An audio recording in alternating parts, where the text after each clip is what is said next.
बाल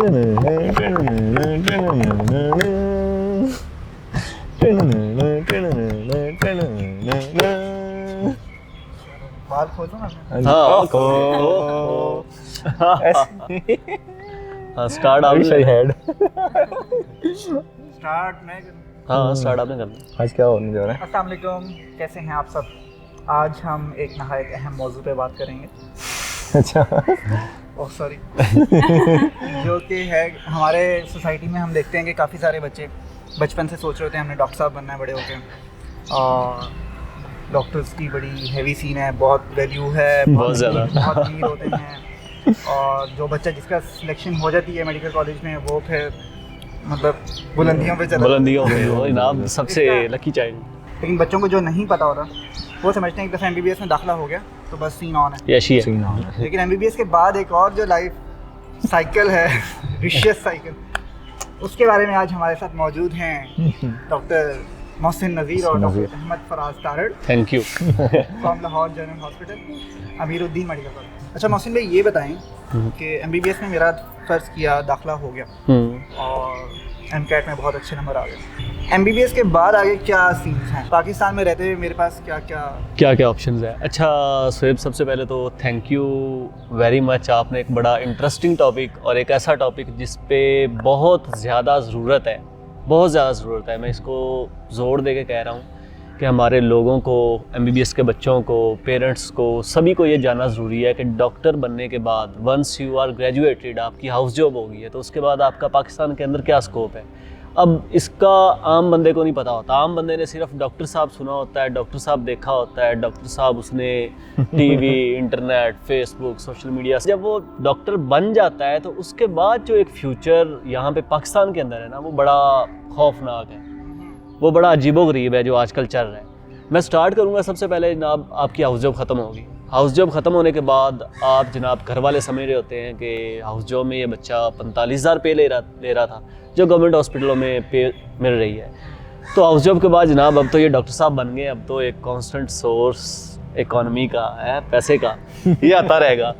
लेकिन होता क्या है कि जब आप हॉस्पिटल से बाहर निकलते हो, अपने पेरेंट इंस्टीट्यूट से बाहर निकलते हो, तो बाहर की दुनिया बड़ी ख़तरनाक है।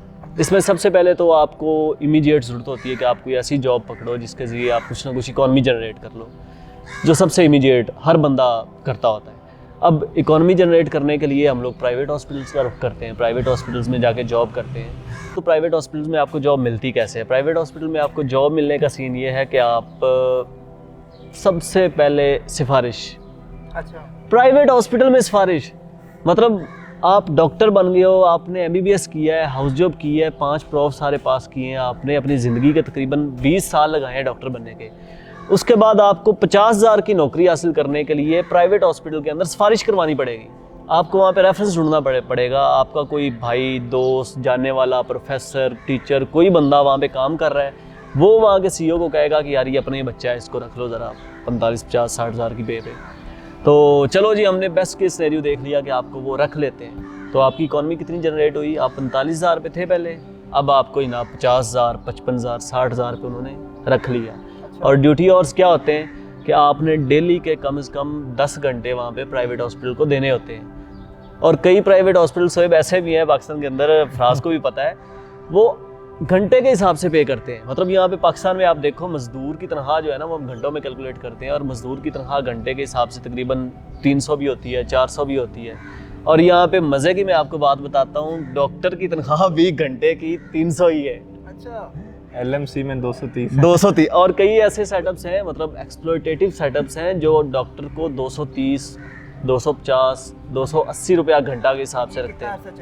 अच्छा, हाँ, अच्छा, इसके बाद अब आप आ गए जनाब, आपने इकॉनमी जनरेट करनी थी, इमीडिएट नीड थी, घर वालों की उम्मीदें थी, आप इसमें घुस गए प्राइवेट जॉब में।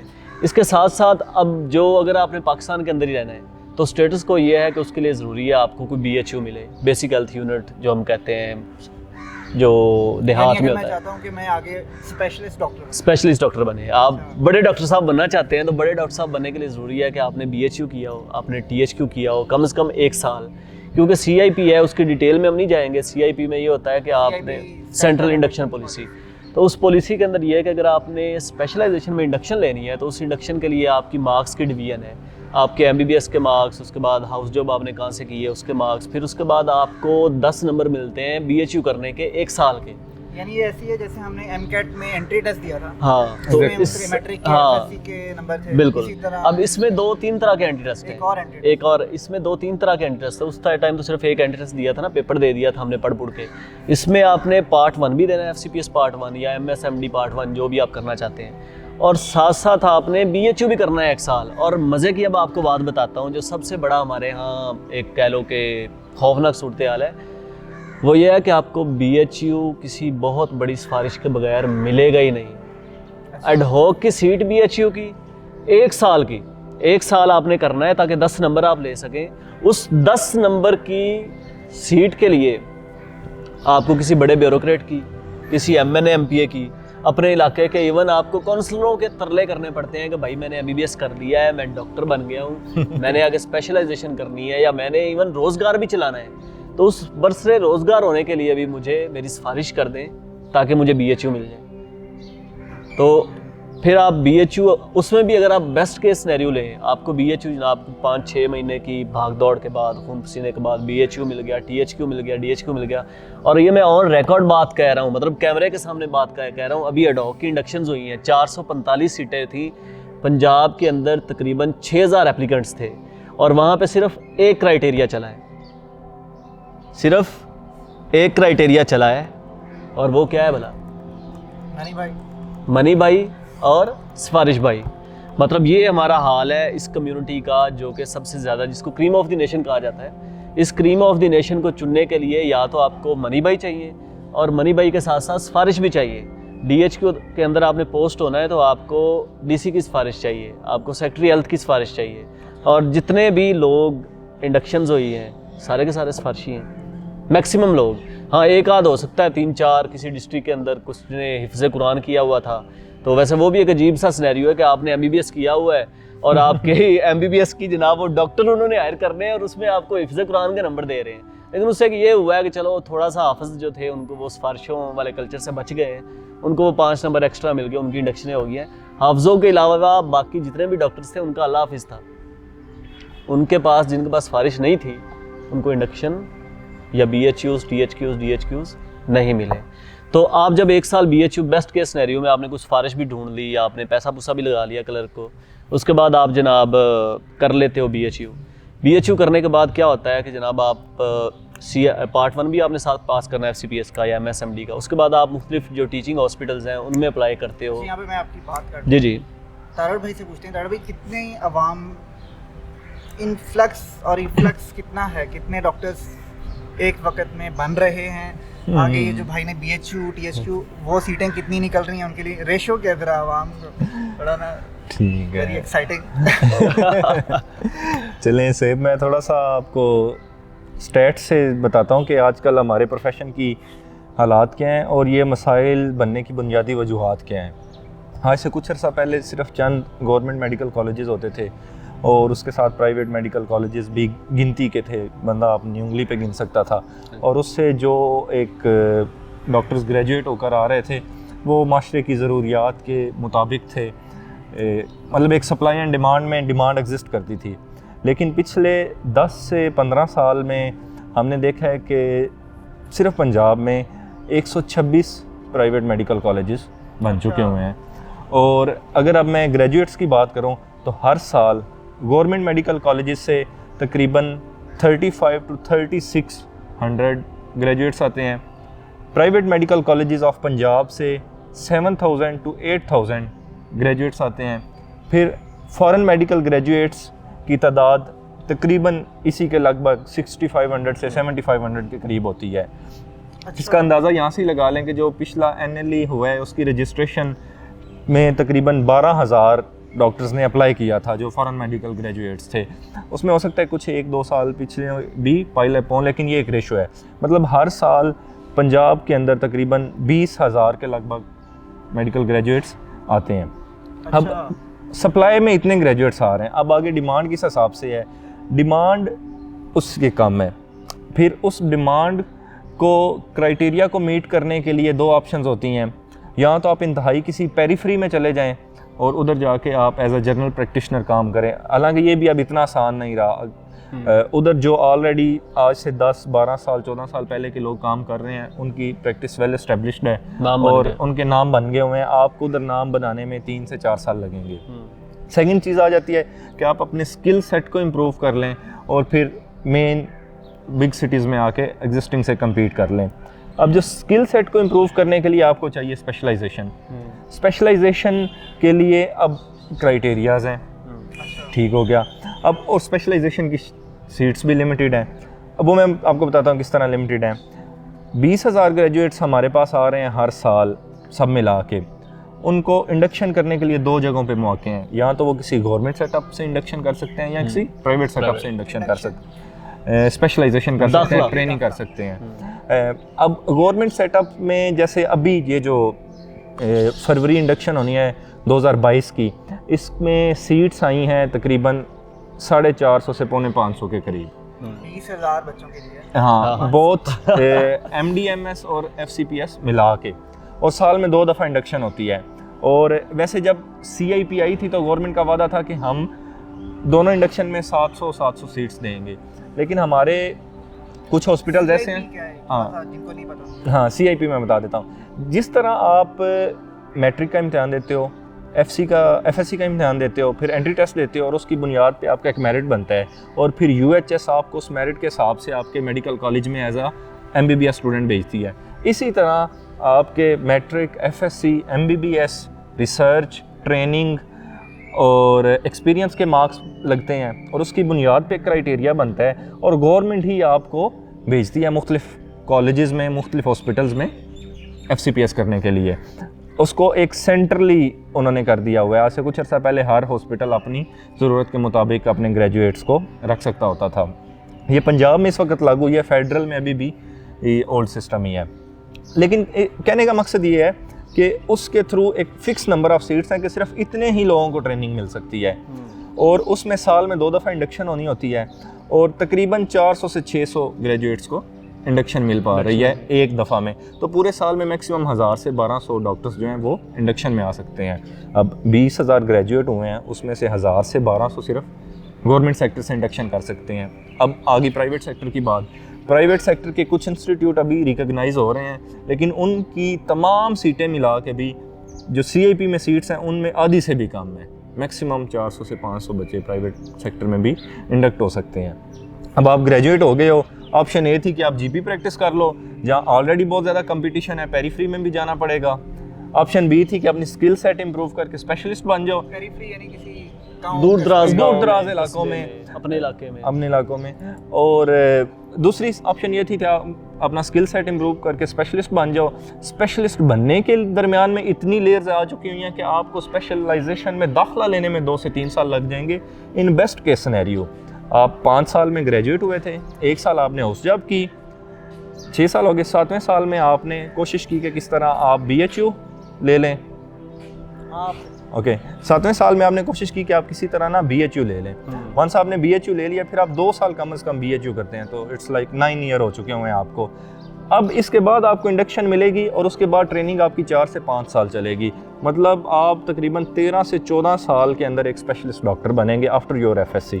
और इतने अरसे के बाद भी जब आप स्पेशलिस्ट डॉक्टर बन गए हैं, फिर भी ज़िंदगी इतनी आसान नहीं ना, जिससे कंसल्टेंट कहते हैं। और यहाँ पे एक मज़े की बात कि जो बंदा कंसल्टेंट भी बन जाता है आजकल, मतलब आप कंसल्टेंट बन गए, बेस्ट केस सिनेरियो जैसे राज ने एक्सप्लेन किया है, अब बन गए कंसल्टेंट, लेकिन कंसल्टेंट बनने के बाद पाकिस्तान के अंदर कंसल्टेंट्स की भी सीट नहीं है, सीट्स नहीं है। जो अभी कंसल्टेंट बने हैं, मतलब ये मेरा आंखों देखा हाल है, एविडेंस है हमारे पास, हार्ड एविडेंस है। अभी जो कंसल्टेंट बने हैं वो बेचारे बैठे हुए हैं इस इंतज़ार में कि PPSC जो है वो सीट रिलीज़ करेगा और उस सीट के ऊपर वो जाके इंटरव्यू देंगे और वहाँ पे भी सिफारिश चाहिए होगी। मतलब आप हमारा सिस्टम का आवे का हवा बिगड़ा हुआ देखें कि आपको MBBS के बाद आप जिस लेवल पे भी जाना चाहते हैं, यानी आप कंसल्टेंट बन चुके हैं, हाँ, आप भी इंटरव्यू दे रहे हैं, और जो अभी ताज़ा MBBS कर रहे हैं वो भी इंटरव्यू, और आप किस पोस्ट के लिए इंटरव्यू दे रहे हैं? कंसल्टेंट बन के आप MO की पोस्ट के लिए medical medical officer, simple. Check करते हैं। अब मैं वही आपको एक्सप्लेन कर देता हूँ थोड़ा सा। अच्छा, वंस आपने बड़ी मेहनत की, आपके सारे इम्तिहानात टाइम पे पास हुए, आप बड़े खुशकिस्मत थे कि आपके वालिदैन ने सिफारिश से आपको BHU ले दिया, फिर आपका IMM भी टाइम पे पास हो गया, फिर आपका पार्ट 2 भी फर्स्ट अटैम्प्ट में पास हो गया। ये भी एक मिथ है, कभी भी नहीं हुआ। हाँ। 2-3 अटैम्प्ट्स लग जाती हैं, मतलब 13 साल में ये प्रोसेस कंप्लीट नहीं होने वाला। बेस्ट केस सिनेरियो में 13 में हो गया, 15 तक हो गया, आप कंसल्टेंट बन गए। MBBS के बाद 13 या MBBS मिला के? FSC के बाद 13 से 15 साल। I know a lot of consultant, मैं उनका नाम नहीं लूँगा, जो इस वक्त, अगर मेरा अपना प्राइमरी अस्पताल की बात करूं, लाहौर जनरल अस्पताल में तकरीबन 67 मेडिकल ऑफिसर्स हैं, उसमें रफली 40 to 45 जो मेडिकल ऑफिसर्स हैं ना, वो कंसल्टेंट बन चुके हुए हैं। अच्छा। और वो एज आ MO काम कर रहे हैं और वेट कर रहे हैं पिछले 3 से 4 सालों से स्पेशलाइज्ड हेल्थ केयर या primary and secondary health care में कंसल्टेंट्स की जॉब आएँ, हम उन पे अप्लाई करें और हम ग्रेड 18 में एज आ कंसल्टेंट काम कर सकें। उनको उनके वार्ड के रोस्टर्स ने OPS पे SR लगाया हुआ है, या उनको वार्ड के डिपार्टमेंटल रोस्टर में एज आ SR से, SR कहते हैं सीनियर रजिस्ट्रार को, लगाया हुआ है। अदरवाइज़ उनकी जॉब डिस्क्रिप्शन MO की है।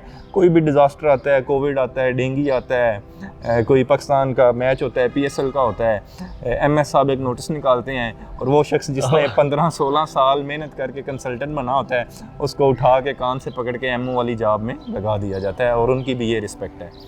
अच्छा, सपोज अब आपको बहुत सारे लोग ये सोचेंगे, ठीक है हमने इतनी स्किल एक्वायर कर ली, तो हम गवर्नमेंट सेटअप की तरफ क्यों देख रहे हैं, हम तो अपना सेटअप लगाएंगे और उसमें बड़ी लेविश ज़िंदगी गुजारेंगे और बड़ी अच्छी प्रैक्टिस करेंगे। अब उसकी तरफ आ जाते हैं।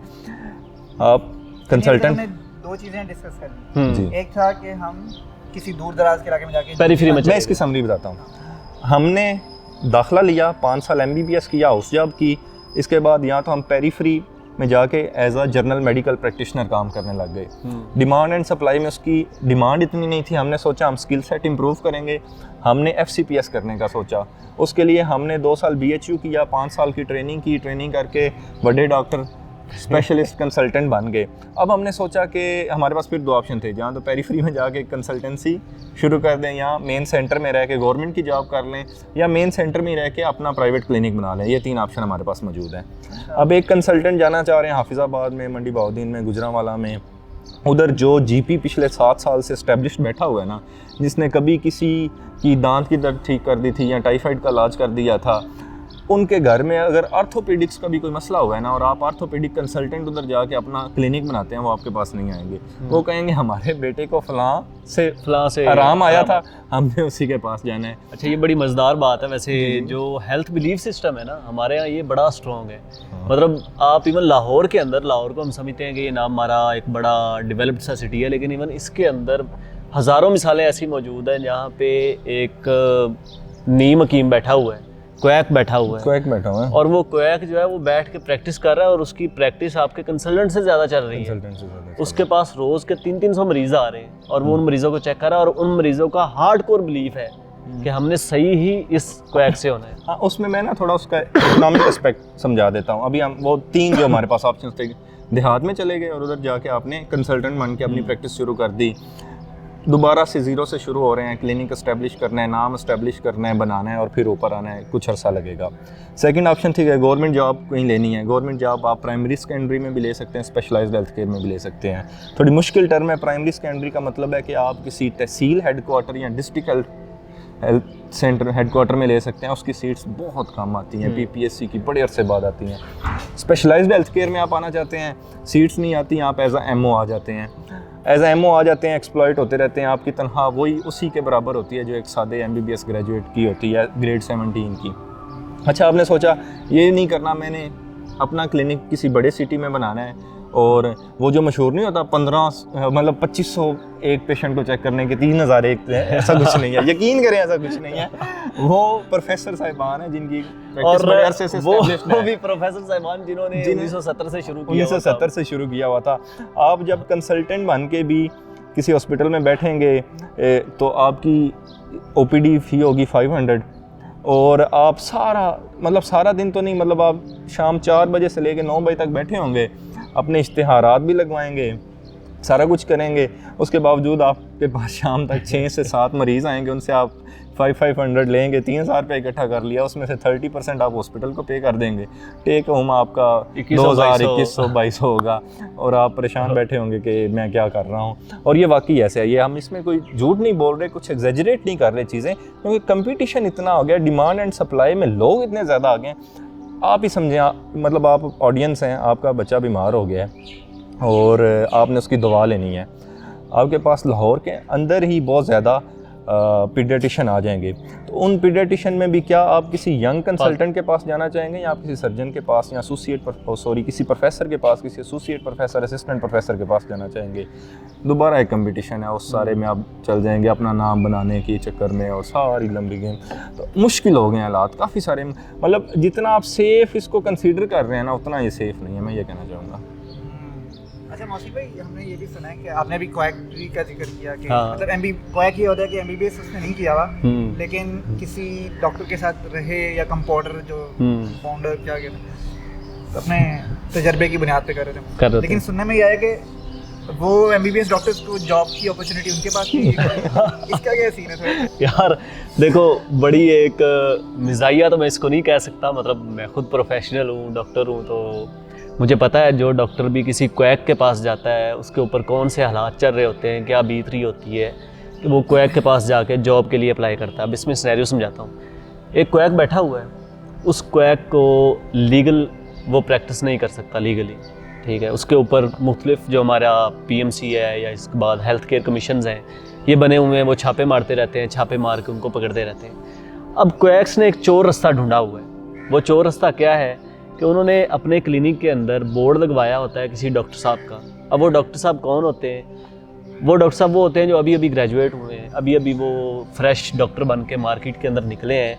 बड़ा पैशन है जी उनमें इंसानियत को सर्व करने का, उनको शौक़ भी है, उसके बाद प्लानिंग भी है कि मैंने भाई इंसानियत की सर्विस करनी है।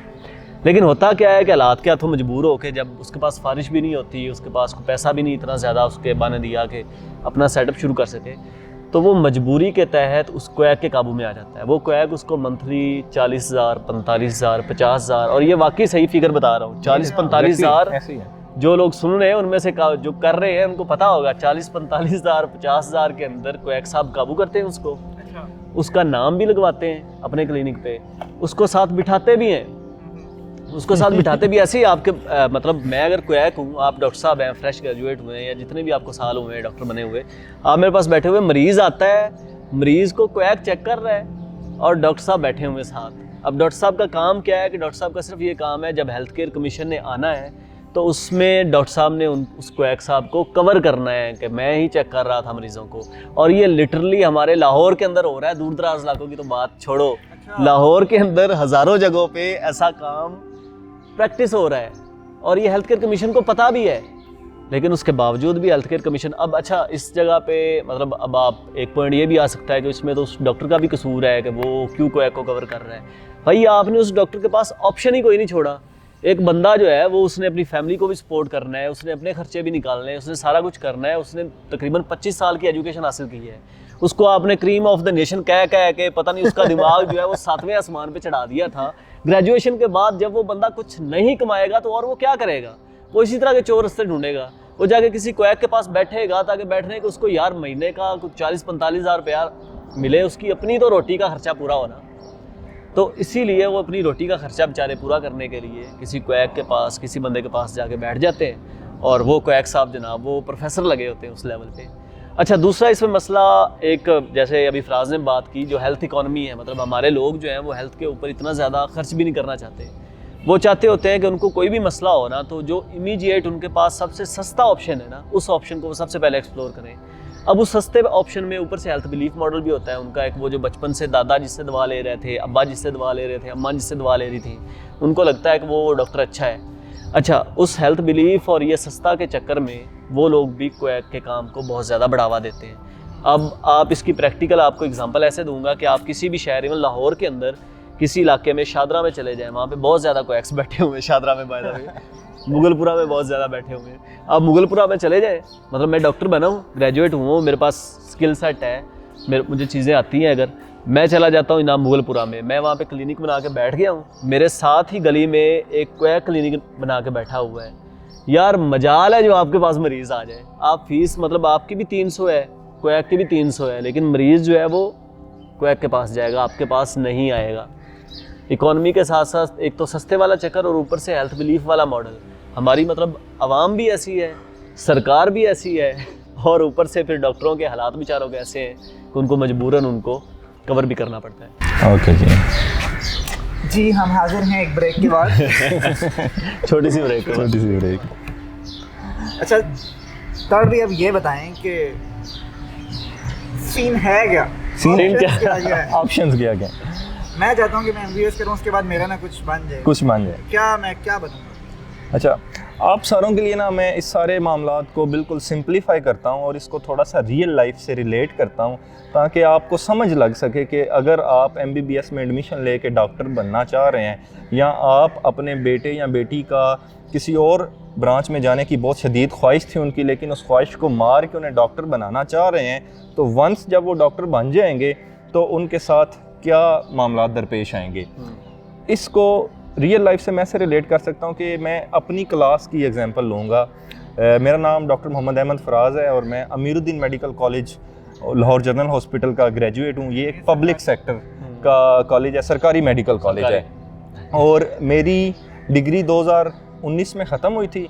2020 में मैंने हाउस जॉब की थी, जो कि अप्रैल 2021 में ख़त्म हुई थी, और इस वक्त जब मैं ये वीडियो बना रहा हूँ तो फरवरी 2022 है, मतलब मेरी हाउस जॉब को ख़त्म हुए 11 माह हो चुके हुए हैं। अब मैं ज़रा अपने फेलो से आपको बताऊंगा कि इन 11 महीनों में हमारा जो 100 लोगों का बैच था वो किन किन नौकरियों में एडजस्ट हुआ, और वो कितना पैसा कमा रहे हैं और वो कितना काम कर रहे हैं। इसके लिए ना मैं जॉब्स को डिवाइड करूंगा कि वंस जब आपका लाइसेंस आ जाता है तो आपके पास जॉब्स अवेलेबल कौन सी होती हैं। मैं छोटी से ले के एंड बड़ी तक आऊँगा। मुख्तलिफ़ अक़साम की जॉब होती हैं। अच्छा जी, सबसे पहले आपके पास ऑप्शन होती है कि आप किसी डिस्पेंसरी में काम कर लो। डिस्पेंसरी में पेशेंट आपके पास आता है, आप उसकी कंप्लेन सुनते हो, उसको दवाई लिख के देते हो और वो चला जाता है और उसके बदले में आपको कुछ पैसे दे जाता है। डिस्पेंसरीज़ की भी आगे कुछ टाइप्स हैं। एक डिस्पेंसरी वो है जो ऑलरेडी किसी बंदे की इस्टेब्लिश्ड डिस्पेंसरी होती है, आप उधर जस्ट एज आ एम्प्लॉय जाते हो। एक टाइप है कि आप अपनी घर का जो मेहमान खाना होता है उसको डिस्पेंसरी में कन्वर्ट कर देते हो, या एक शॉप रेंट पे लेके बना लेते हो। Clinic and dispensary is almost same. और थर्ड फार्म ये है जो कि बड़ी अफसोस से मुझे कहना पड़ रहा है, जब हमारे मुख्तलिफ साथियों को कोई जॉब नहीं मिलती तो कुछ डिस्पेंसर्स, क्वैक्स जिन्हें हम कहते हैं, उन्होंने अपनी डिस्पेंसरी बनाई होती है, आप उन्हें जाके कवर देते हो और उसके बदले में आपको पे करते हैं। अब ये कितना पे कर रहे हैं। अगर आप किसी एस्टेब्लिश्ड डिस्पेंसरी पे जा रहे हो जहाँ कोई एक सीनियर डॉक्टर भी काम कर रहा है और आप उधर जाके अपना clinic as a general practitioner का कर रहे हो, तो वो आपको, मेरे जो कोलीग्स हैं उनको 30 से 35 हज़ार दे रहा है और महीने का, और उन्होंने 6 दिन काम करना है तकरीबन 5 से 7 घंटों के लिए। अगर आप किसी क्वैक के पास जाते हो और उसे जाके कवर देते हो, उधर भी आपने डेली का 3 से 4 घंटे जाना है। आप अपने प्रोफेशनल एथिक्स के ख़िलाफ़ भी काम कर रहे होते हो, लेकिन वो आपको बदले में महीने का 38,000, 40,000, 42,000 रुपया दे रहा होता है। तीसरा ये, आपने अपने घर को या अपनी दुकान को क्लिनिक में कन्वर्ट कर दिया है और उसमें आपने क्लिनिक इस्टेब्लिश कर लिया हुआ है। हमारे कुछ दोस्तों ने किया है, मैंने उनसे बात हुई है, उसमें वो मेडिसिन भी खुद परचेज़ करते हैं। उनके पास पेशेंट आता है, उसकी कंप्लेन लिखते हैं, फिर उसको दवाई दे के भेजते हैं। इलेक्ट्रिसिटी का, अपने वर्कर्स का खर्चा निकाल के उनकी सेविंग भी महीने की 50-60 हज़ार से ज़्यादा नहीं हो रही। मेरे क्लास फेलोज़ और जिनका बड़ा अच्छा चल रहा है उनकी जिनका बड़ा अच्छा चल रहा है। अगर कोई PGR अपने घर में कर रहा है डिस्पेंसरी, तो उसकी थोड़ी सी बेहतर होती है क्योंकि उसका नॉलेज ज़्यादा हो चुका होता है और उसकी रेपुटेशन थोड़ी सी बेहतर हो चुकी होती है। ये थी पहली ऑप्शन जो मेरे कुछ क्लास फेलोज़ डिस्पेंसरीज या क्लिनिक्स पे काम कर रहे हैं। उससे आगे बढ़ते हैं। मेरे कुछ क्लास फेलोज़ जो छोटे अस्पतालों के सेटअप बने हुए हैं उनमें एज आ मेडिकल ऑफिसर काम कर रहे हैं। अब वो कौन से सेटअप बने हुए हैं? कुछ गायनी के सेटअप्स बने हुए हैं, उधर एज आ वो मेडिकल ऑफिसर काम कर रहे हैं। उधर वो पेशेंट की ऑपरेशन से पहले देखभाल करते हैं, ऑपरेशन के बाद देखभाल करते हैं। या ICUs के अंदर एज आ मेडिकल ऑफिसर काम कर रहे हैं। ICU की जॉब बड़ी टफ होती है, सिर्फ क्रिटिकल पेशेंट्स उधर मौजूद होते हैं। या कुछ अस्पतालों में एज आ एमरजेंसी मेडिकल ऑफिसर काम कर रहे हैं, हर टाइम खड़े होकर काम करने वाला है कि एमरजेंसी कभी भी आ रही होती है। इनको कितना पे किया जा रहा है? मैं कुछ अस्पतालों के आपसे शेयर करता हूँ, मैं अस्पतालों के नाम नहीं लूँगा। 1800 रुपया मॉर्निंग या इवनिंग करने का 6 घंटे की, और 1800 रुपया एक मजदूर की तनख्वाह है जो हुकूमत ने फिक्स की घंटे वाला के पर आवर आपको 300 रुपया मिल रहा है। हाँ 1800 का मतलब है 6 घंटे आप कर रहे हैं तो हाँ, और ये अगर आप मॉर्निंग और इवनिंग कर रहे हैं तो आपको 1800 है। पिछले दिनों मेरे एक रूममेट है, वो एक कैवलरी में हॉस्पिटल है, उसे छोड़ के गया है, उधर मॉर्निंग और इवनिंग करने का 1800 रुपया है, और नाइट करने का 2300 है। 12 घंटे की नाइट करने का 2300 है, उसको डिवाइड कर लो, ये 200 रुपया भी घंटे से कम बनता है। मतलब आप स्मॉल सेटअप आईसीयू में काम कर रहे हैं, या आप किसी गायनी के क्लिनिक पे काम कर रहे हैं, या आप किसी ईएमओ में काम कर रहे हैं, कुछ आपको पर आवर के हिसाब से पे करते हैं, कुछ आपको पर ड्यूटी के हिसाब से पे करते हैं, कुछ आपसे लमसम करते हैं, लेकिन किसी की भी तनख्वाह 50,000 का फिगर क्रॉस नहीं कर रही अभी तक। मैं ये बड़े वसूख से कह रहा हूँ, ये वीडियो अपलोड भी होनी है। मेरा ही कोई क्लास फेलो या मेरा ही कोई बैचमेट किसी ऐसे सेक्शन में 50,000 से ज़्यादा कमा रहा हो तो प्लीज़ उस हॉस्पिटल का नाम भी और उस जॉब को ज़रूर मेंशन करें ताकि किसी और का भी फ़ायदा हो सके। ये थी 50,000 कितने अरसे तक है? जब तक आप नौकरी जब तक आप कर रहे जब हैं, तक चाहे सारी उम्र आप करते रहे। इसमें ये नहीं कोई एक्सपीरियंस ऐड हो बड़ी रहा है। मजे की बात है प्राइवेट सेटअप्स नहीं प्राइवेट सेटअप्स में आपके एमओ के लेवल के बड़े सीनियर डॉक्टर्स भी होते हैं, मतलब जिन्होंने कोई स्पेशलाइजेशन वगैरह नहीं की और वो एमओशिप कर रहे होते हैं, उनको भी आपके बराबर की ही तनख्वाह मिल रही होती है। मतलब आप अगर आप उनको अपने साथ रिलेट करना चाह रहे हैं कि आपका फ्यूचर में क्या बनेगा अगर आप कंटिन्यूअसली उन हॉस्पिटल्स में लगे रहते हैं तो आपकी तनख्वाह वही स्टैग्नेंट रहेगी, आपकी इकोनॉमी वही अभी पे है। बाकियों की बात बाद में करते हैं, मैं सिर्फ अपने बैच की बात कर रहा हूँ। तो कुछ लोग डिस्पेंसरीज या क्लिनिक कर रहे हैं, कुछ लोग स्मॉल प्राइवेट हॉस्पिटल्स में काम कर रहे हैं, उनमें आईसीयूज में, गायनी में या इमरजेंसी मेडिकल ऑफिसर काम कर रहे हैं। उससे अगले लेवल पे कुछ लोग इससे बेहतर काम कर रहे हैं, वो प्राइवेट टीचिंग हॉस्पिटल जो हैं उनमें काम कर रहे हैं। फातिमा मेमोरियल है, आपका कॉन्टिनेंटल है, आपका सीएमएच है, आपका एलएमडीसी है, आपका शरीफ सिटी है, आपका सेंट्रल पार्क है, राशिद लतीफ़ मेडिकल कॉलेज है। इन सारों में भी अब ये टीचिंग हॉस्पिटल्स हैं। इनमें कदरे मरीज़ के लिए भी सहूलियात बेहतर होती हैं, कदरे डॉक्टर के लिए भी सहूलियात बेहतर होती हैं कि एक रोस्टर सिस्टम होता है, आपने उसके हिसाब से काम करना होता है। इन तमाम अस्पतालों में एमरजेंसी मेडिकल ऑफिसर की 5 से 10 हज़ार तनख्वाह ज़्यादा होती है। अदरवाइज़ वार्ड में या मुख्तलिफ़ जगहों पे काम करने वाले डॉक्टर की तनख्वाह 55,000, 50,000, या जो कोविड में काम कर रहे हैं उनकी 60,000 है। ये वो महाना कमा रहे हैं और वो एक हफ़्ते में 40 से 48 घंटे काम कर रहे होते हैं। ये मैं पूरे वसूख से बात कर रहा हूँ। ये आपका ग्रेजुएशन के बाद। अच्छा, अब इसके बाद, और ये नौकरियां भी आसानी से नहीं मिलती, किसी सीनियर रजिस्ट्रार सिफारिश चाहिए, किसी प्रोफेसर की या उस अस्पताल के मालिक की आपको सिफारिश चाहिए होती है, तब जाके मिलती हैं। 3 नौकरियां हमने डिस्कस कर लें। कितनी मिलती होंगी मतलब सॉरी, हर साल कितनी? इनकी सीट्स फ्लूइड होती हैं, फ्लूइड होती हैं। इनकी सीट्स जो है ना वो सिफारिश बेस्ड होती है, सिफारिश बेस्ड होती हैं। हाँ जी, वो छोड़ के चला गया, उनको वैकेंसी की जरूरत पड़ी, उन्होंने अपने किसी जाने वाले को कह दिया कि यार हमें कोई डॉक्टर दे दो, उसने कोई ग्रेजुएट दे दिया। सो 3 जॉब्स हमने डिस्कस कर ली, clinic, small hospital, tertiary care, private hospital. इसके बाद आपके पास एक और ऑप्शन होती है कि आप प्राइवेट मेडिकल कॉलेजेस में एज अ डेमोन्स्ट्रेटर काम कर लें। जिन कॉलेजेस के मैंने पहले नाम लिए हैं उन्हीं में आपके पास ये ऑप्शंस होती हैं। वहाँ आपने हफ्ते के 5 दिन या 6 दिन सुबह 8 बजे से लेके 2 बजे या 4 बजे तक जाना होता है। चाहे आपकी क्लास हो या ना हो, आपने हेड ऑफ डिपार्टमेंट के सामने मौजूद रहना होता है, उनके टेस्ट चेक करने होते हैं, उनके डिपार्टमेंट के काम करने होते हैं, आपने एपीज़ की और बिला वजह तारीफ़ करनी होती है। किसी के कपड़े बहुत प्यारे लग रहे हैं, किसी की टाई बहुत प्यारी लग रही है, और ये सारा काम करने के आपको 40-45 हज़ार 45 हज़ार कुछ का है, कुछ का 40 हज़ार का पैकेज है, कुछ का 50 हज़ार का पैकेज है। अगर आप बहुत खुशकिस्मत है, ये आपको तनख्वाह अवेलेबल है। और मेरे कुछ फेलोज कर रहे हैं, और ये लिटरली हमारे सारे फेलोज कर रहे हैं। सही। अच्छा, अब प्राइवेट सेटअप से थोड़ा सा आगे की तरफ आते हैं और हम देखते हैं कि गवर्नमेंट सेटअप्स में क्या अपॉर्चुनिटीज़ हैं और मेरे बैचमेट कितने गवर्नमेंट जॉब्स कर रहे हैं। नेक्स्ट हम आते हैं कि बहुत सारे लोगों का लाहौर से तल्लक है या बड़े शहरों से तल्लक है, वो दूर होने की वजह से किसी छोटे कस्बे में जाके जॉब नहीं कर सकते, तो उनके पास ऑप्शन है कि वो लाहौर जनरल अस्पताल में, म्यू अस्पताल में, जना अस्पताल में, सर्विसेज अस्पताल में, गंगाराम में कोई मेडिकल ऑफिसर की नौकरियां कर लें। अप्रैल में हम ग्रेजुएट हुए थे और इस वक्त फरवरी चल रहा है, 10 माह हो चुके हुए हैं। इस किसी भी अस्पताल में मेडिकल ऑफिसर की सीट्स नहीं आई। अच्छा, आई नहीं है। अच्छा, ठीक है, सिर्फ एक Punjab institute of neuro sciences है जहाँ पर सीट्स आई हैं पिछले 8-9 माह के अरसे में, और हमारी सारी क्लास में से एक शख्स उधर इंडक्ट हुआ है और उसकी पे 1,10,000 के करीब है। और वो लेकिन टर्शियरी केयर हॉस्पिटल में आपने सीट लेनी है तो सीट, लेकिन उसने कैसे ली है, सिफारिश। हाँ, उसने कैसे ली है ये बात मैं नहीं बताऊंगा, सबको पता है। बहुत मुश्किल तरीके से ली है और बहुत मेहनत से ली है, बड़ी मेहनत करनी पड़ती है। और वो उसको सिर्फ एक ऐसा बच्चा जिसको फ्रेश ग्रेजुएट को मिली है, बाकी जिन लोगों ने वही सीट मेडिकल ऑफिसर की ली है उनकी 4-5 साल की रेजिडेंसी की ट्रेनिंग कंप्लीट हो चुकी थी, FCPS की कंप्लीट हो चुकी थी, उनको मिली है।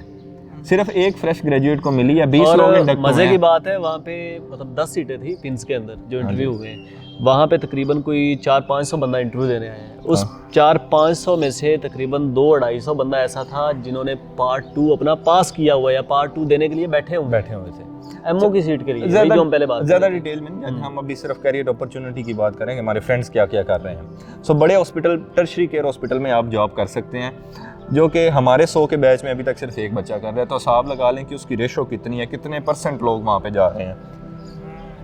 अब उससे आगे चले जाते हैं कि ये था स्पेशलाइज्ड हेल्थ केयर। अब एक होती है primary and secondary health care. Primary and secondary health care में आपका BHU आता है, आपकी RHC आती है, आपका तहसील हेडक्वार्टर आता है और आपका डिस्ट्रिक्ट हेल्थ क्वार्टर आता है। इनमें भी जॉब्स होती हैं। अब मैं बताता हूँ मेरे कितने बैचमेट वहाँ पे कर रहे हैं और उनकी कितने ऑप्शंस हैं। मैंने थोड़ी देर ये वीडियो बनाने से पहले गिना था, मेरे 2 बैचमेट डिस्ट्रिक्ट हेल्थ क्वार्टर में काम कर रहे हैं और वो अपने इलाकों के इन्फ्लुएंशियल लोगों के बेटे थे। अच्छा। तब जाके उनकी वो सीट्स मैनेज हुई। वो सीट्स मिली नहीं, वो मिलती नहीं है सीटें मैनेज होती हैं, सीट्स आर मैनेज होती हैं। वो वहाँ पर 1,15,000 तक तनख्वाह ले रहे हैं। इलेक्टेड नहीं हाँ। है यहाँ पे, और इलेक्टेड कोई चीज़ नहीं है। और वो वहाँ पर 1,15,000 तक तनख्वाह ले रहे हैं और महीने में 36 घंटे से लेके 48 घंटे तक काम कर रहे हैं। रोस्टर सिस्टम है, ज़्यादातर फ्रेश ग्रेजुएट्स को इमरजेंसी में काम करना पड़ता है और उधर काम करने का वर्किंग इन्वायरमेंट भी मुश्किल है। अगर आप ये सोच रहे हैं कि आप लाहौर के हैं, इस्लामाबाद के हैं, शेखुपुरा के हैं, फैसलाबाद के हैं और आप किसी दूर इलाके में जाके मतलब चनियोट में जाके चनियोट के DHQ में काम कर लेंगे तो ये आसान नहीं होगा। वहाँ के DHQ में आपके रहने के लिए हॉस्टल भी नहीं होगा, आपको रेंटेड होम लेना पड़ेगा या किसी रिश्तेदार को तंगी तकलीफ़ देनी पड़ेगी। वहाँ के लोगों से हमेशा आपको डर के रहना पड़ेगा क्योंकि मेडिको लीगल भी आपने बनाना है, उनकी इमरजेंसी भी आपने करनी है। वो बाहर चाहे लड़के आ गए होंगे, इतने वाक़यात ऐसे हैं कि बाहर 2 पार्टियां लड़के हॉस्पिटल में इलाज करवाने आती हैं और हॉस्पिटल में आके वो दोबारा फायरिंग कर देती हैं। और इमरजेंसी के अंदर ननकाना के डिस्ट्रिक्ट हेल्थ क्वार्टर की इमरजेंसी के अंदर फायरिंग हुई है और अस्पताल के अंदर फायरिंग से 4 बंदे जो है मौके पे फौत हो गए हैं। तो इन हालात में रह के आपने काम करना है। इतनी ज़्यादा है, इतनी ज़्यादा सिक्योर आपको माहौल दिया जाए। इस तरह के एनवायरनमेंट में वो डिस्ट्रिक्ट हेल्थ क्वार्टर में काम कर रहे हैं। फिर आ जाते हैं तहसील हेडक्वार्टर, RHC और BHU, उनमें कितने लोग काम कर रहे हैं। हमारी क्लास के तकरीबन 6 अफराद बेसिक हेल्थ यूनिट या रूरल हेल्थ सेंटर में काम कर रहे हैं और उनकी एडहॉक की अपॉइंटमेंट है। अब इधर आगे 2 अदारे हैं। पंजाब के आधे डिस्ट्रिक्ट्स में एक अदारा है जिसका नाम है Punjab health facility management company, वो आपको अपॉइंट करती है और आधे अदारे में ओल्ड CEO सिस्टम है। जिन अदारों में Punjab health facility management company है वो आपको 75,000 एक माह का देती है और हर BHU आपके घर से, अगर आप मैं खुद BHU करके आया हूँ हाफिज़ाबाद में, मेरा BHU मेरे घर से 62 किलोमीटर दूर था और मैं अपनी गाड़ी पे 62 किलोमीटर सुबह जाता था जिसके लिए मैं सुबह 6 बजे अब गाड़ी ड्राइव करना शुरू कर सकता था। माशाल्लाह जैसे गांव की देहात की सड़कें होती हैं, 2 घंटे में मैं उधर पहुंचता था और उधर 7 घंटे काम करता था, 8 से लेके 2:30-3 तक, और फिर दोबारा 2 घंटे ट्रैवल करके वापस आता था और मैं घर 5 साढ़े 5 पहुँचता होता था। डेली मेरा 1500 से 1800 का तेल लगता था। खाना मैंने दोपहर का खुद से खाना होता था। मेरे पैसे जितनी भी पे होती थी वो 15, 16, 17 तारीख को ऑयल में, मेरी गाड़ी की मेंटेनेंस में और मेरे में ख़त्म हो जाते थे। मुझे वालिद साहब से पैसे लेने पड़ते थे। ये जिन इलाकों में Punjab health facility management company है वो डॉक्टर्स को एक प्राइवेट कंपनी है। हमारी हुकूमतों का क्या कहना, उन्होंने उसको दे दिया और उन्होंने सबकी पेस कट कर दी हुई हैं।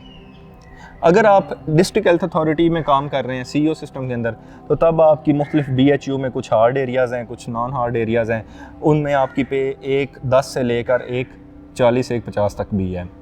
लेकिन जो हार्ड एरियाज़ हैं बिल्कुल वो फिर बहुत हार्ड है, उनमें पहुंचना भी मुश्किल है, और ज़्यादातर आप उन हार्ड एरिया से बिलोंग ही नहीं करते। भावलपुर है, रहीम यार खान है, उधर आप जाके रहें कहेंगे, डीजी खान है, डीजी खान का अपना कोई बच्चा होगा तो वो तो वहाँ पे सीट ले लेगा और वो शायद कुछ गुजारा कर ले। लेकिन अगर आप लाहौर के माल टाउन में रहते हैं और आपको अपने बच्चों को डॉक्टर बनाने का शौक़ और फिर फ्यूचर में उनसे इकॉनमी कमाने का शौक़ है, तो फिर उनको डीजी खान के किसी हार्ड एरिया में आपको भेजना पड़ेगा ताकि वो महीने का 1-20 1-25 आपको दे सकें। लेकिन वो उनकी सेविंग नहीं होगी, ये उनकी लमसम अमाउंट होगी जिस पर उन्होंने गुजारा भी करना है। तो ये other form of government job थी जो मुख्तलिफ लोग कर रहे थे। सो अभी तक मैंने आपको बताया मेरे क्लास फेलोज़ या तो क्लिनिक कर रहे हैं, या स्मॉल हॉस्पिटल्स में काम कर रहे हैं एज आ मेडिकल ऑफिसर, या प्राइवेट टीचिंग हॉस्पिटल में एज आ मेडिकल ऑफिसर काम कर रहे हैं, या वो प्राइवेट मेडिकल कॉलेजेस में पढ़ा रहे हैं, डेमोशिप कर रहे हैं, या वो सरकारी बड़े अस्पतालों में एज आ मेडिकल ऑफिसर काम कर रहे हैं, या वो सरकारी छोटे अस्पतालों में एज आ मेडिकल ऑफिसर काम कर रहे हैं, और उनकी तादाद मैंने बताई कितनी कितनी है। या आप सरकारी मेडिकल कॉलेजेस में टीचिंग कर सकते हैं जिसको आप डेमोशिप कहते हैं। पिछले 10 माह तो मेरे वाले हैं, और इससे कुछ अर्सा पहले भी डेमोशिप्स की लाहौर में कोई सीट्स नहीं आई। जो ऑलरेडी डेमोस लगे हुए हैं वही लगे हुए हैं, इन्होंने कुछ न्यू डेमोस रिक्रूट नहीं किए। डेमोशिप की पे आपकी मुख्तलिफ हॉस्पिटल्स में मुख्तलिफ है, एक 20 से एक 26 तक है, लेकिन अभी तक सीट नहीं आई। और इवन इफ अब तो इतना कंपटीशन उधर भी है कि आपने सिंपल डेमोन्स्ट्रेटर लगना है, एक टीचर लगना है मेडिकल स्टूडेंट्स का, तो उसके लिए भी आपको एमफिल करना पड़ेगा। वो एक लंबी कहानी हो जाएगी, उसकी तरफ हम नहीं जाते, वो कर सकते हैं। अच्छा, इसके अलावा कुछ और ऑप्शंस भी हैं जो आप कर सकते हैं। आप ट्रेनिंग स्टार्ट कर सकते हैं। हमारे आई गेस 2 या 3 क्लास फेलोज ने ट्रेनिंग स्टार्ट की है। अब ट्रेनिंग 2 जगहों से हो सकती है। ये 7 चीज़ें मैं आपको कैरियर अपॉर्चुनिटीज़ बता चुका हूँ। 8वीं आप ट्रेनिंग कर सकते हैं किसी प्राइवेट टीचिंग हॉस्पिटल से, या आप गवर्नमेंट टीचिंग हॉस्पिटल से ट्रेनिंग स्टार्ट कर सकते हैं। ट्रेनिंग से मुराद है कि आप स्पेशलाइजेशन जो आपने करनी है। जी, स्पेशलाइजेशन के आपने सारे बताया, ये स्टैग्नेंट है, ये स्टैग्नेंट है, इसमें आपकी तरक्की इसमें ग्रोथ नहीं है, और इकोनॉमिकली और नहीं। आपकी हायरार्की में भी ग्रोथ नहीं हो रही। मतलब ऐसा भी नहीं हो रहा कि आप कल को 5 साल आपने सर्विस की एक जगह पे, उस सर्विस करने के बाद आपको शायद कोई नेक्स्ट स्केल मिल जाना है, या कोई नेक्स्ट आपको प्रमोशन मिल जानी है, या आपने कोई कंसल्टेंट हो जाना है, कुछ भी नहीं। ये तमाम जो नौकरियां थी ना, नौकरियां हैं, ये जो और तमाम इकोनॉमी वाइज भी स्टैग्नेंट है। और ये जो तमाम नौकरियां थी, ये एडहॉक की नौकरियां थी। जो कि हाँ, एडहॉक क्या होता है? ये जो दोस्त हमारे टर्शरी केयर हॉस्पिटल में या DHQ BHU में काम कर रहे हैं ना, इनको 1 साल का एडहॉक मिलता है, कॉन्ट्रैक्ट भी नहीं मिलता। 1 साल बाद आपकी वो परफॉर्मेंस इवैल्यूएट करेंगे, अगर परफॉर्मेंस बेहतर होगी तो अगले साल एडहॉक नहीं होगा, नहीं तो आप जॉबलेस हैं, लाइक लिटरली जॉबलेस हैं। You know what is performance? ठीक है, चलें। आपकी परफॉर्मेंस इस दफ़ा ननकाना में इंटरव्यू हुए, वहाँ पे 14 सीट्स थी, तो उन्होंने 2-3 बंदे जो है ना वो पिछले रखे हैं, तो उनकी उन्होंने परफॉर्मेंस देखी है कि कैसी परफॉर्मेंस है भाई आपकी, दिखाएं हमें कैसी परफॉर्मेंस है, कितनी है। तो उन्होंने फिर कुछ परफॉर्मेंस दिखाई है, तो जिन्होंने बेचारों ने 2-3 लड़कों ने परफॉर्मेंस दिखा दी है, उनको उन्होंने रख लिया है, और बाकी बेचारे जो परफॉर्मेंस नहीं दिखा सके उनको उन्होंने उठा के बाहर फेंक दिया, और वो भी अब बेरोजगार बैठे हैं। उन बातों की तरफ बाद में आते हैं। हम फिलहाल कैरियर अपॉर्चुनिटीज़ की बात कर रहे थे कि हमें ग्रेजुएट हुए 1 साल होने वाला है, और हमारे मुख्तलिफ क्लास फेलोज़ क्या कर रहे हैं। मैंने कुछ कैरियर्स आपको बताए। अच्छा, अब आप ट्रेनिंग कर सकते हैं। ट्रेनिंग का मतलब ये है कि जैसे आपने 5 साल MBBS की है, 1 साल हाउस जॉब की है, आप मज़ीद 4 से 5 साल लगा के FCPS करें, जिसको हम स्पेशलाइजेशन भी कहते होते हैं, ट्रेनिंग भी कहते होते हैं, और उसके बाद आप कंसल्टेंट बनते होते हैं। पहले बात कर लेते हैं प्राइवेट ट्रेनिंग्स की। प्राइवेट हॉस्पिटल्स कुछ में ट्रेनिंग अलाउ है। हमारा एक हॉस्पिटल है, मैं उस हॉस्पिटल का नाम नहीं लूँगा, उसमें उसने जनरल मेडिसिन की ट्रेनिंग स्टार्ट की है, और उसकी पे अगले 4 साल के लिए सिर्फ 25,000 है। अच्छा।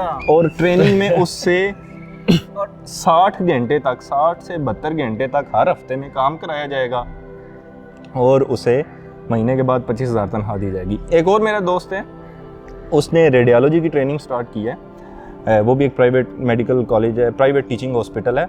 उसकी ट्रेनिंग, उसकी पे 16,000 रुपये है। वो अगले 5 साल तक 16,000 पर माह लेगा और ट्रेनिंग करेगा। बहुत थोड़े से हॉस्पिटल हैं, शायद शिफा इंटरनेशनल की कुछ पे ज़्यादा है, या कुछ और हॉस्पिटल्स हैं 1-2, अदरवाइज कहीं भी ट्रेनिंग आपको 40, 45, 50 से ऊपर ऑफर नहीं होगी। आप मतलब गुजारा कर लेते हो कि ठीक है मेरे पेरेंट्स सपोर्टिंग है, या मेरे पास फाइनेंशियली कुछ ना कुछ है, 40-45 में या 25-30 में मैं गुजारा कर लूँ, लेकिन ये ट्रेनिंग की जो सीट्स हैं प्राइवेट हॉस्पिटल्स के अंदर, ये भी बहुत ज़्यादा कम है। मतलब मैं आपको एग्जांपल देता हूँ, शरीफ मेडिकल सिटी में पिछले दिनों इंडक्शन हुई है, मतलब स्पेशलाइजेशन के लिए जिन्होंने बच्चे रखे हैं, वहाँ पे इंटरनल मेडिसिन के लिए 102 बंदे इंटरव्यू देने आए हुए थे, और गैस करो कितनी सीटें होंगी, सिर्फ एक छोटा सा गैस लगाओ, कोई गैस आप बताओ पहले। मुझे तो अंदाजा है 2 सीट्स होंगी। यार लिटरली 102 बंदे थे और 2 सीट्स थी। 2 सीट्स थी, मतलब आप डिवाइड करो, 51 बंदे जो है ना वो हाँ। एक सीट पे इंटरव्यू दे रहे हैं और और उस पे उनको प्राइवेट में इंडक्शन, और वो लोग चाह रहे हैं कि हमें चाहे आप 25-30 हज़ार 35 या हज़ार अनपेड ही हमें कर दो, या लेकिन- अनपेड ही दे दो, लेकिन हमें ट्रेनिंग दे दो, हमने किसी तरह बड़ा डॉक्टर बनना है और अपने वालिदैन की पता नहीं ख्वाहिशात पूरी करनी है, या माशरे के उन स्किल्स पर पूरा उतरने की कोशिश करनी है जो डॉक्टर से एक्सपेक्ट किए जाते हैं। अच्छा जी, चले जी, 9 ऑप्शंस हो गए।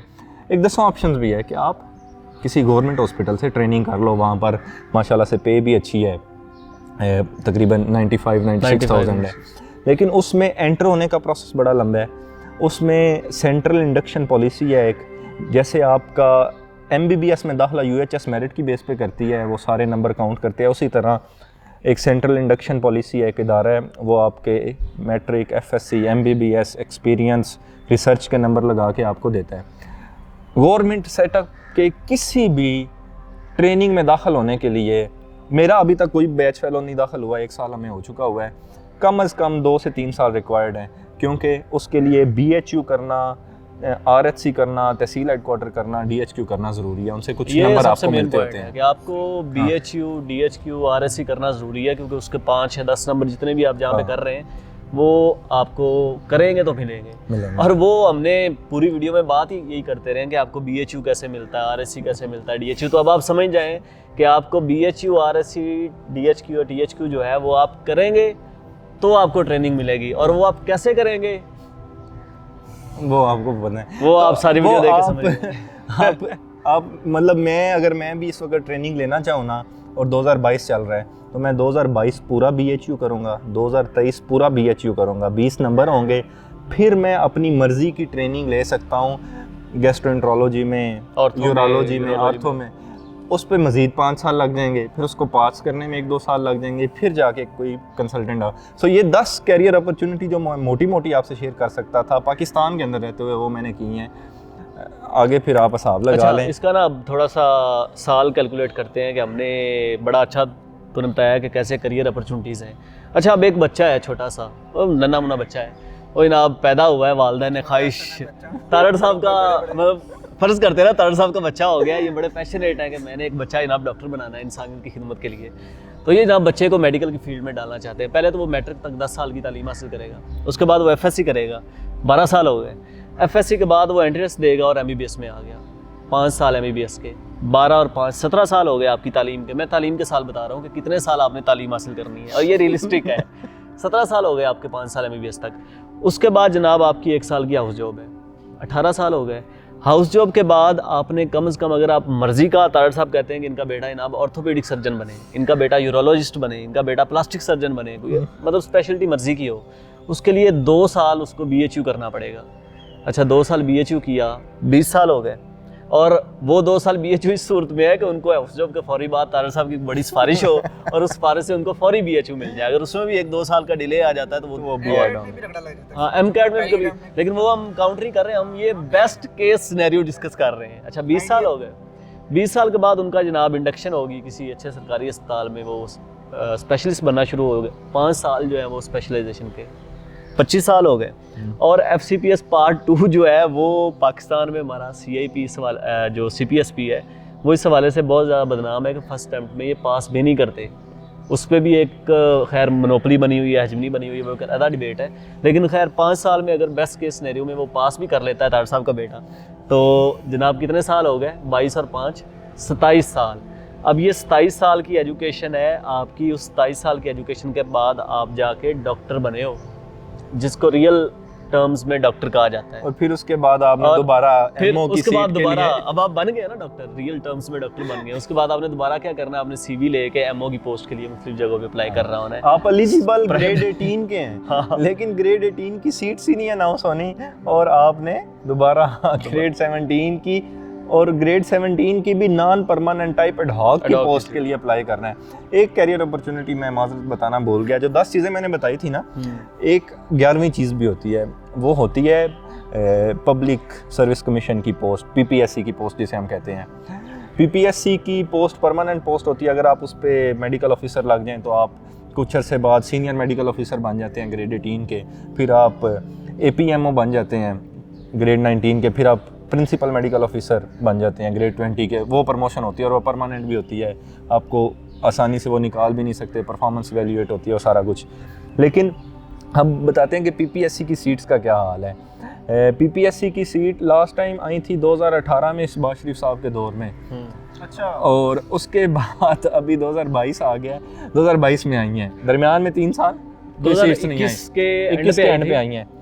और वो जब सीट्स आई थी तो उसमें 500 फीमेल्स की सीट थी और 1000 मेल की सीट थी। ये बड़ी मजे की बात है। 500 सीट्स पे मोहसिन भाई कितने लोगों ने अप्लाई किया? 500 सीट्स में से 40 सीट्स जो थी वो कोटे की थी, पीछे बच गई 460 सीट्स, और 460 सीट्स के ऊपर जो फीमेल एप्लीकेंट्स थी वो 11000 थी। 11000 एप्लीकेंट्स 460 के ऊपर, और मेल जो है वो 1000 सीट थी, 1000 में से तकरीबन 100 कोटे की हैं। दर्द हो रहा है अभी तो यहाँ पे हो रहा है हमारे यहाँ भी हो रहा है, हम मान चुके हैं। अभी मतलब 900 सीट्स ओपन मेरिट की हैं, तो 900 सीट्स हैं, उस पे एप्लीकेंट्स जो है ना वो 14000 है। 14000 एप्लीकेंट्स हैं। और और these are the permanent seat that you want के जो सीट्स होती हैं, जैसे मुख्तलिफ डिपार्टमेंट्स में लेक्चरार की परमानेंट सीट होती हैं, जिसके बाद उन्होंने असिस्टेंट प्रोफेसर, एसोसिएट प्रोफेसर और प्रोफेसर बनना होता है, या जो CSS कर जाते हैं उनकी एक परमानेंट नेचर ऑफ जॉब होती है, वो किसी भी डिपार्टमेंट में जाएं, ग्रेड 17 में 18 में 19 में 20 में। These are the seats. वो डॉक्टरी में वो जो कहते हैं ना कि पक्का डॉक्टर, ये वो पक्का डॉक्टर, इसकी सीट्स आती ही नहीं है सरकारी। और अगर आए तो, और ये 2021 में आई थी और अभी शायद 6 माह हो गए हैं। अच्छा, अभी इसका तक इनका प्रोसेस इनका बड़े मजे का है। ये 2021 में तकरीबन मैं आप थोड़ा सा अपना बता देता हूँ। मई जून में आई थी। मई जून में आई थी। मई जून में ये सीटें अनाउंस हुई थी, मतलब पीपीएससी ने, कमीशन ने अनाउंस कर दी। अनाउंस करके उन्होंने कहा कि सबसे पहले हम लेंगे फीमेल का इंटरव्यू, क्योंकि डॉक्टरी के वैसे पीपीएससी का सीन ये होता है कि इसमें एक रिटन टेस्ट होता है और एक इंटरव्यू होता है, लेकिन डॉक्टरों के लिए वो थोड़ी सी आसानी पैदा करने के लिए वो सिर्फ इंटरव्यू लेते हैं। तो उन्होंने फीमेल का इंटरव्यू अप्रैल का शुरू किया हुआ 2021 का, अब 2022 का फेब स्टार्ट हो चुका है और अभी तक फीमेल के इंटरव्यू आधे उन 11000 कैंडिडेट्स के 11,000 में नहीं हो चुके, 6-7 का इंटरव्यू हुआ है और अभी तक, यानी बाकी उनको कंप्लीट करते करते ये मिड हो जाएगा 2022 गुजर जाना है। और 2022 के मिड में फिर मेल एमओज के शुरू होंगे और वो 2023 के जाके कोई स्टार्ट में या मार्च में जाके कोई, और उसमें भी फिर चांसेस देखोगे, एक बंदा अगर किसी बंदे ने उम्मीद लगाई हुई है कि उसने पक्का डॉक्टर बनना है, सरकारी नौकरी लेनी है, तो 460 सीटें हैं।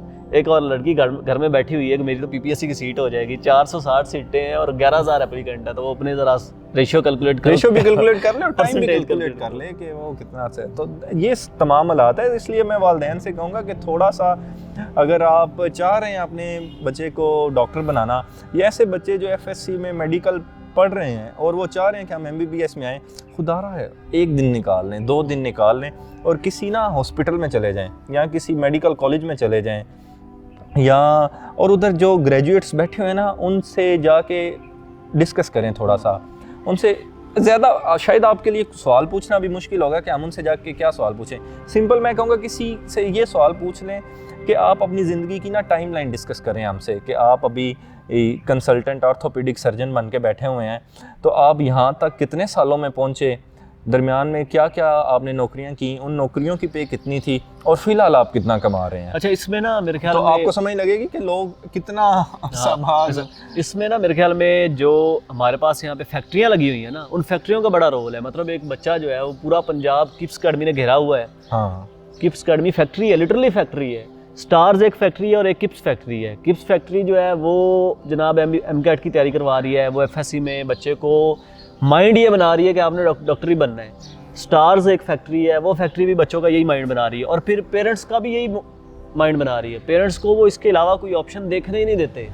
तो वालिदैन को चाहिए कि भाई सॉफ्टवेयर इंजीनियरिंग, जो आर्टिफिशियल इंटेलिजेंस है दुनिया में, मतलब अभी जो नई चीज़ें आ रही हैं उसकी तरफ भी जाएँ, उस पर हम फर्दर बात करेंगे। तो लिटरली मैं आपको 100 एग्जांपल्स ऐसी कोट कर सकता हूँ कि मेरे अपने GCU के क्लास फेलोज़ जो है वो मेरे साथ थे, जिन्होंने डॉक्टरी के अलावा रास्ता चूज़ किया। मतलब उनका किसी वजह से डॉक्टरी में एडमिशन नहीं हुआ, वो उस टाइम पे बड़े रोए थे, लेकिन उन्होंने डॉक्टरी के अलावा रास्ता चूज़ किया और आज वो हमसे ज़्यादा कामयाब है। मतलब in terms of finances, in terms of stability, in terms of hierarchy, हर चीज़ में वो हमसे ऊपर बैठे हुए हैं। क्योंकि जब आपके पास फाइनेंस आ रहा है, आपके पास आप खुद कमा रहे हैं, पैसा अच्छी हैंडसम अमाउंट कमा रहे हैं, तो आप ऑटोमेटिकली हायरार्की में ऊपर चले जाते हैं। तो इस पे इंशाल्लाह हम एक और वीडियो बनाएंगे जिसमें आपको बताएंगे कि कैसे एक बच्चा जो है वो अपनी करियर की चॉइस ले सकता है। उसमें वाइड रेंजेस हम दिखाएंगे आपको कि वाइड रेंज एफएससी के बाद आपके पास क्या क्या ऑप्शंस हैं, किन किन ऑप्शंस को आप एक्सप्लोर कर सकते हैं। और सेकेंडली हम आपको बिल्कुल भी डिसहार्ट नहीं कर रहे हैं, डिसअपॉइंट नहीं कर रहे हैं। ये सिर्फ ग्राउंड रियलिटीज़ हैं जिनके साथ हमें चलना पड़ेगा। हमारा निज़ाम ऐसा फरसूदा है, हमारा निज़ाम इतना गंदा है, यहाँ पे बाकी सिफारिश की इतनी, हमने बार इस इंटरव्यू में तो कोई 100 दफ़ा हमने सिफारिश का लफ्ज़ यूज़ किया है, लेकिन आप जब फील्ड में आएंगे तो आपको 1000 दफ़ा सिफारिश का लफ्ज़ सुनने को मिलेगा। सिफारिश तो प्लस पैसा, मनी भाई, तो दोनों। तो आगे एक और हम इंशाल्लाह सीरीज़ बनाएंगे जिसमें बताएंगे कि MBBS के अंदर जो बच्चे आ चुके हुए हैं, मायूस नहीं होना आप लोगों ने, इसमें भी बड़े अच्छे अच्छे आपके पास चॉइसेस हैं, ऐसे ऐसे भी चॉइसेस हैं। डॉक्टर जो है वो महीने का 70-70, 80-80 लाख रुपया भी कमा रहे हैं। तो वो आपको चॉइसेस बताएंगे कि उस तरह का डॉक्टर आपने कैसे बनना है। थैंक यू सो मच, जुड़े रहिए। तो थैंक यू सोहेब, आपने एक बड़ा अच्छा इनिशिएटिव लिया है, तो इंशाल्लाह इसको हम कंटिन्यूस करेंगे।